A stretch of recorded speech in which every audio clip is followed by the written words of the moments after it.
Hi friends, ಹೇಗಿದ್ದೀರಾ? ನಾನಂತೂ ತುಂಬ ಚೆನ್ನಾಗಿದ್ದೀನಿ. ನೀವು ಕೂಡ ಚೆನ್ನಾಗಿದ್ದೀರಾ ಅಂದ್ಕೊಂಡಿದ್ದೀನಿ. Welcome to Bujji recipes.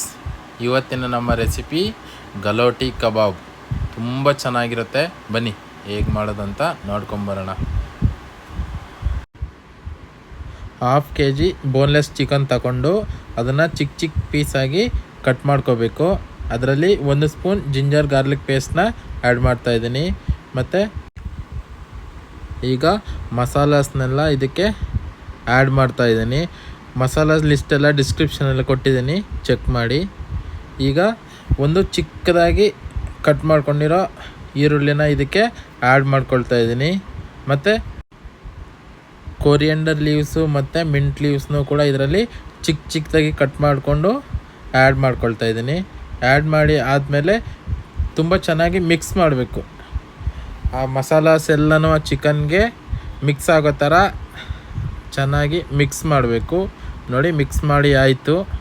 ಆಮೇಲೆ ಇದಕ್ಕೆ ರುಚಿಗೆ ತಕ್ಕಷ್ಟು ಉಪ್ಪನ್ನು ಕೂಡ ಇದಕ್ಕೆ ನಾನಿವಾಗ ಆ್ಯಡ್ ಮಾಡ್ತಾಯಿದ್ದೀನಿ. ಆ್ಯಡ್ ಮಾಡಿಬಿಟ್ಟು ಚೆನ್ನಾಗಿ ಅದನ್ನು ಮಿಕ್ಸ್ ಮಾಡ್ಕೋಬೇಕು. ಮಸಾಲಾಸ್ ಎಲ್ಲನೂ ಅದಕ್ಕೆ ಚಿಕನ್ಗೆ ಚೆನ್ನಾಗಿ ಇಡ್ಕೋಬೇಕು. ಒಂದು ಅರ್ಧ ಗಂಟೆ ಅದನ್ನು ಮ್ಯಾರಿನೇಟ್ ಮಾಡ್ಕೊಳ್ಳೋಣ. ಇವಾಗ ಇದನ್ನು ನಾನು ಒಂದು ಮಿಕ್ಸಿ ಜಾರ್ಗೆ ಹಾಕ್ಕೊಳ್ತಾ ಇದ್ದೀನಿ. ಹಾಕ್ಕೊಂಡು ಇದನ್ನು ಚೆನ್ನಾಗಿ ಪೇಸ್ಟ್ ಥರ ಮಾಡ್ಕೊಂಡಿದ್ದೀನಿ. ನೋಡಿ, ಈ ಥರ ಪೇಸ್ಟ್ ಥರ ಮಾಡಿಕೊಂಡು ಒಂದು ಕಡೆಯಲ್ಲಿ ಹಾಕ್ಕೊಳ್ತಾ ಇದ್ದೀನಿ. ಅಂದರೆ ನಾನು ಒಂದೇ ಸರಿ ಹಾಕ್ಕೊಂಡಿಲ್ಲ, ಸ್ವಲ್ಪ 2 ಸರಿ ಹಾಕ್ಕೊಂಡು ಅದನ್ನು ಪೇಸ್ಟ್ ಮಾಡಿದ್ದೀನಿ. ಪೇಸ್ಟ್ ಮಾಡಿ ಆದಮೇಲೆ ಚೆನ್ನಾಗಿ ಮಿಕ್ಸ್ ಮಾಡಬೇಕು. ಅದರಲ್ಲಿ ಹಾಕಿರೋ ಐಟಮ್ಸ್ ಎಲ್ಲನೂ ಚೆನ್ನಾಗಿ ಮಿಕ್ಸ್ ಆಗಬೇಕು. ಆ ಥರ ಚೆನ್ನಾಗಿ ಕಲಸಿ. ನೋಡಿ, ನಾನು ತೋರಿಸ್ತಾ ಇದ್ದೀನಲ್ವಾ, ಅದೇ ಥರ ಚೆನ್ನಾಗಿ ಮಿಕ್ಸ್ ಮಾಡಿಬಿಟ್ಟು ಒಂದು ಸ್ವಲ್ಪ ಹೊತ್ತು ಎತ್ತಿಡಿ, ಒಂದು 5 ನಿಮಿಷ. ಆಮೇಲೆ ಒಂದು ವೆಜಿಟೇಬಲ್ ಚಾಪರ್ ತಗೊಂಡು ನಾವು ಮಿಕ್ಸ್ ಮಾಡಿದ್ವಲ್ಲ ಅದನ್ನು ನೋಡಿ, ನಾನು ತೋರಿಸ್ತಾ ಇದ್ದೀನಲ್ಲ ಆ ಥರ ಮಾಡಿಬಿಟ್ಟು ಒಂದು ಸ್ಟಿಕ್ ಅದರಲ್ಲಿ ಇನ್ಸರ್ಟ್ ಮಾಡಿಬಿಟ್ಟು ನೋಡಿ, ನಾನು ಹೇಗೆ ತೋರಿಸ್ತಾ ಇದ್ದೀನೋ ಅದೇ ಥರ. ತುಂಬ ದಪ್ಪ ಇರಬಾರ್ದು, ಮೀಡಿಯಮ್ ಆಗಿರೋ ಥರ ನಾನು ತೋರಿಸ್ತಾ ಇದ್ದೀನಿ. ನೋಡಿ, ಆ ಥರ ಒಂದು ರೋಲ್ ಥರ ಮಾಡ್ಕೋಬೇಕು. ರೋಲ್ ಥರ ಮಾಡಿಟ್ಕೋಬೇಕು.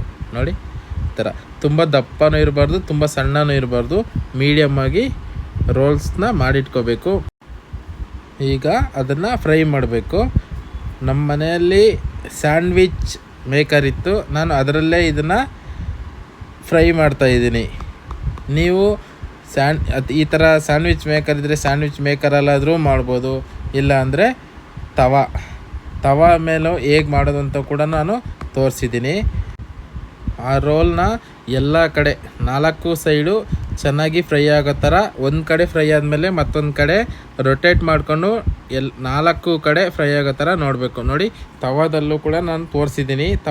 ತವಾದಲ್ಲಿ ಮಾಡ್ಕೊಳ್ಳಿ.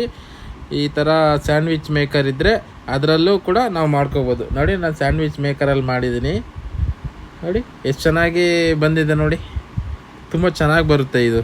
ನೋಡಿ, 4 ಕಡೆ ತುಂಬ ಚೆನ್ನಾಗಿ ಫ್ರೈ ಆಗಿದೆ.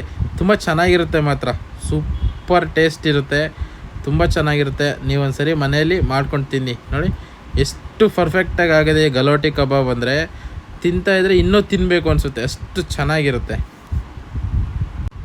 ಗ್ರೀನ್ ಚಟ್ನಿ ಇದಕ್ಕೆ ಬೆಸ್ಟ್ ಕಾಂಬಿನೇಷನ್, ತುಂಬ ಚೆನ್ನಾಗಿರುತ್ತೆ, ತಿನ್ನಿ. ನೀವೇನಾದರೂ ಫಸ್ಟ್ ಟೈಮ್ ನಮ್ಮ ಚಾನಲ್ ನೋಡ್ತಾಯಿದ್ರೆ ದಯವಿಟ್ಟು ಸಬ್ಸ್ಕ್ರೈಬ್ ಮಾಡಿ. Thank you for watching.